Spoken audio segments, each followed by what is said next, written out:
I was teaching recently, and somebody in the audience asked me a question about how to use solution-focused brief therapy with a client who's struggling with something that is like a psychiatric issue, like narcissism, psychosis, borderline personality disorder.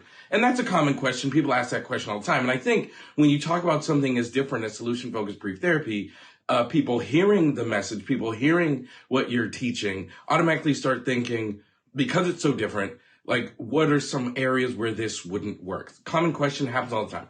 So I'm responding to this question. Somebody in the back of the room said, oh, solution-focused people don't believe in diagnosis. And I thought for a second, that's a common misconception about the solution-focused approach, that we don't believe in diagnosis. Of course we believe in diagnosis.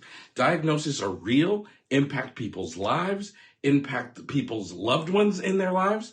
And I think it's a really slippery slope and a scary thing when we start promoting the idea that diagnosis and psychiatric issues are not real. Like, I've been very upfront, transparent, and honest about the abuse that I experienced in my family growing up.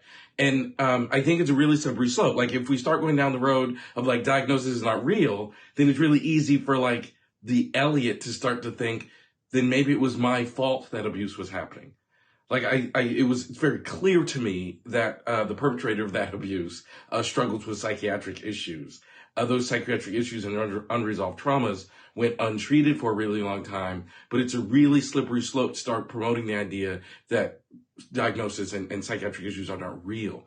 I think what we have to be very, very clear about is that understanding the psychiatric issues is not relevant to the process of change. Right? So look, I'm going to say that one more time because it's really important.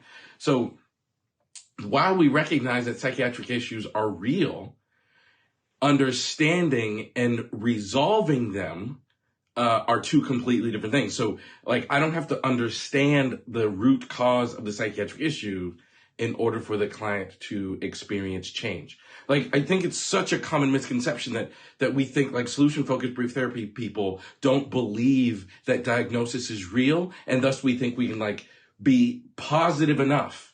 And if you're positive enough, then anything is solvable. And that's just not the reality of the way the solution-focused brief therapy approach works. I think what we're really saying is, regardless of the psychiatric issue, regardless of the symptomology present, if you can focus on the outcome and have a conversation that features a detailed description of the achievement of that outcome, then the client is likely to experience change.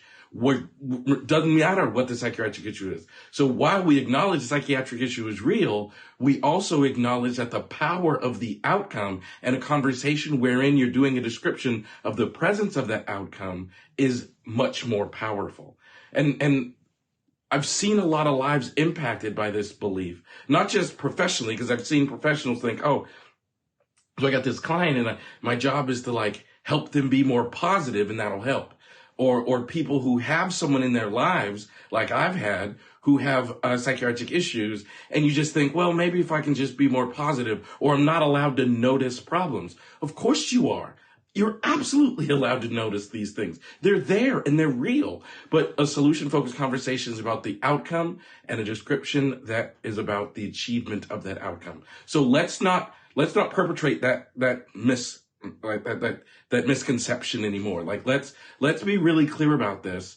While psychiatric issues are real, outcomes are realer, right? While psychiatric issues, like, we acknowledge they're real and they're prevalent and they're there, you can absolutely make a change in someone's life just by focusing on an outcome and doing a description about the achievement of that outcome. So thank you so much. I hope this video clears some things up, because I hear this question all the time, and I know this is a common misconception about solution-focused brief therapy. If you like this message, please hit like. Please share this video. Help me get this message out into the world. If you're watching this video on my YouTube channel, click the subscribe button and make sure you hit the bell so you get a notification every single time I post a video. If you are watching this on any other place other than my website, head on over to elliottconnie.com, join my email list, sign up for the free giveaways I have on that website. You're going to love it. It's really cool. And until next time, fist bump.